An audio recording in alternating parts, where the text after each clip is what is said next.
All right, I want to tell you how I got my superpowers through fatherhood.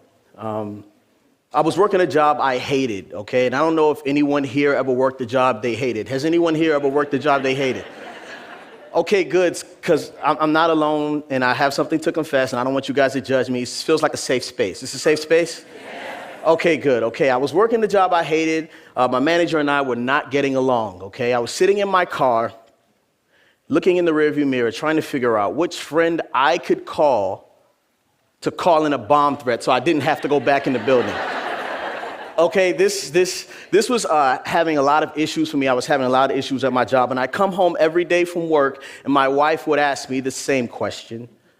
And when you hate your job, this is the worst question anyone could ask you. She'd say, "Hey, babe, how was your day?" And I'd say, "Are you bringing up old stuff? I just left there. I don't want to think about that place again."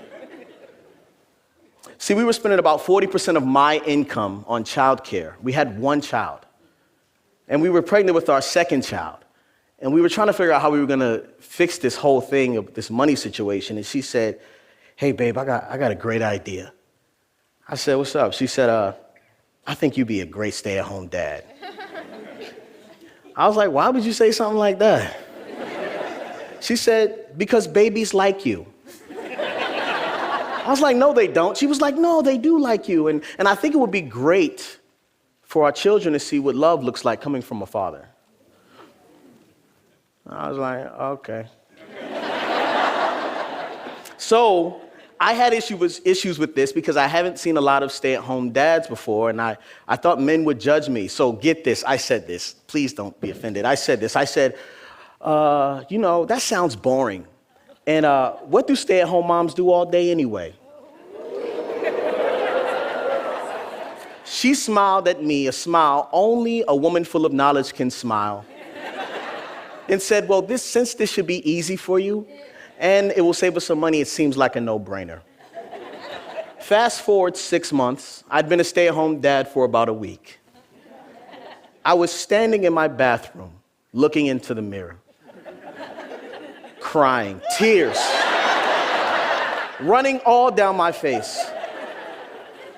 My 1.5-year-old was banging on the bathroom door because I locked him out, crying, tears running down his face. And my newborn was in the bassinet crying, tears running down his face. I looked at myself in the mirror and I said, "Which one of your friends can you call and call in a bomb threat, man? We got to get out of here."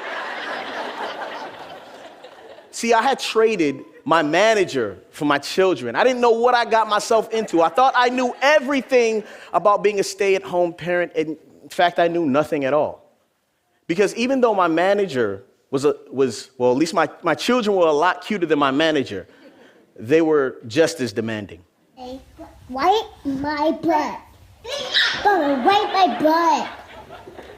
Wipe my butt.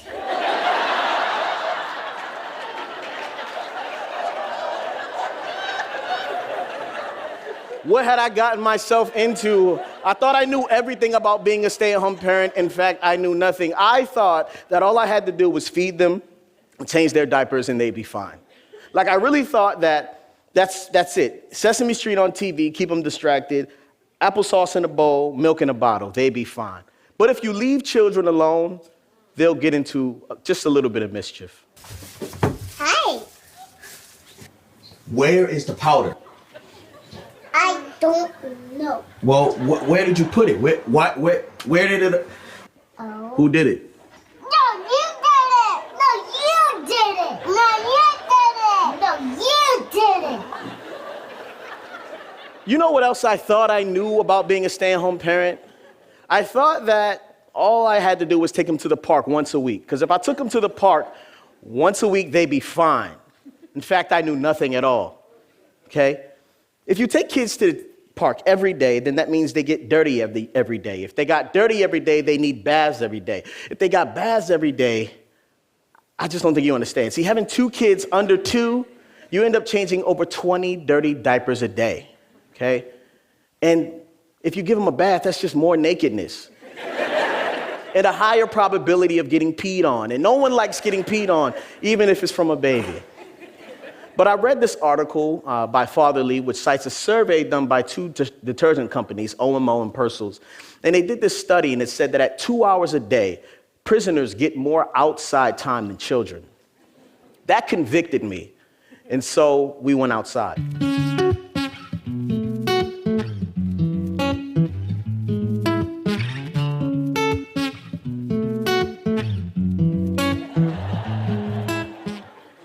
See, I knew nothing about being a stay-at-home parent, and once I embraced the fact that I knew nothing, I'd begin to learn from my new managers. And I always was told that as a stay-at-home parent, you get no sleep. Or as a parent in general, you get no sleep, but that's not true, because if you sleep when they do, you actually can get some sleep. You know what else I thought as a stay-at-home parent? I thought I knew that the best way to teach kids right from wrong was to discipline them, because that would make sure they understood right from wrong, the pain, the fear, that would teach them. But the truth is, the best way for me to teach my children right from wrong is to teach them. Take out a whiteboard and draw pictures and make connections that they can understand. That was the best way. A lot of these images you're seeing are coming from my YouTube channel, Belief from Fatherhood. I document the misadventures of being a stay-at-home dad. And it's not perfect. It's just showing that I'm trying, and I'm not trying to be an example, but just proof that it's possible for whoever else is doing this. You know what I also knew about being a stay-at-home parent? I knew that children needed love, but I just didn't know what love looked like.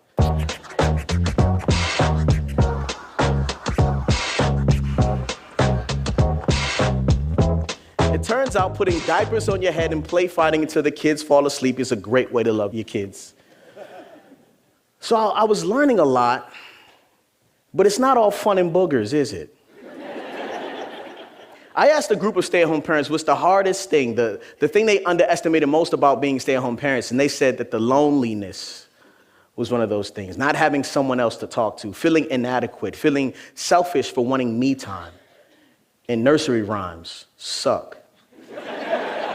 Like really, Mary Had a Little Lamb is cool the first couple times, but after all these years on repeat, you wonder why Mary just ain't make herself a wool skirt and have lamb chops. You know what I'm saying? The one thing I underestimated most was the emotional fatigue. See, I was an artist, so I'd write songs for other artists because that's how I made money from home. But when you're with your kids all day, you become emotionally tired. And that means all your creativity comes from your emotions, so you're just tapped out, you're done. So you become done with time. Nap time, timetables, time out, time, like to cook with all types of time, you're just done. You had no time for anything. And some people are done with their spouse as a stay-at-home parent because the spouse just doesn't get it. I was talking to a friend of mine. He said, man, I come home from work, the drawers are open, clothes hanging outside the drawers, the kids are still in their pajamas, and it can't be that hard to have dinner ready when I get home, right? Started to freak out, you know what I'm saying? Like, he was trying to confide in me. I said, you have no idea what you're talking about. She wakes up every morning tired from the night before, baby attached to her breast, dropping this kid off at school and taking this one to the park. Laundry piles up to the sky. She has a conversation on the phone for an hour with your mom about God knows what, takes the dog you wanted for a walk. And nobody died, bro. She kept your kids alive all day. That's hard. I have become an advocate for stay-at-home parents. Why? Because finally I was standing in their shoes. Because when you're standing in someone else's shoes, you see the world from a different perspective. And when you start to take steps, it feels like baby steps wobbling. But then they turn into stomps. And you start making footprints for the next generation to walk in. See, we're walking on a certain path as parents. We're all in this together. No one can deny that family is one of the biggest foundations in anyone's life. And we're all walking on this path, and we're pulling these thickets out of the way and these thorns, making it easier for the ones coming after us. It turns out parenting has a lot more to do with landscaping and learning more than teaching. And the best thing to do is to show up for class. Be present is what I learned as a stay-at-home dad.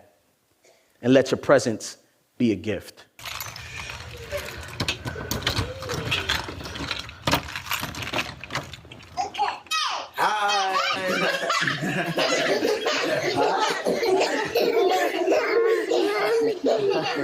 This was me coming home from tour one day.